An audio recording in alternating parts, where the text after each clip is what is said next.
Venerdì 13 dicembre, Sant'Ilario, è il 13° giorno dall'inizio dell'anno, ne mancano 352 al termine. Il sole sorge alle 7:47 e tramonta alle 16:52, la luna si leva alle 18:23 e tramonta alle 8:11. Alla veneranda età di 82 anni muore il doge Marco Corner. Viene seppellito nella chiesa dei Santi Giovanni e Paolo, a sinistra di chi guarda l'altare della Cappella Maggiore.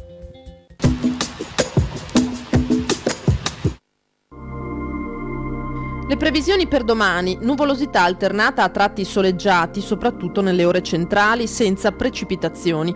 Temperature minime in calo, congelate notturne anche in pianura, massime in aumento in pianura e in calo in montagna. Venti tesi settentrionali in quota.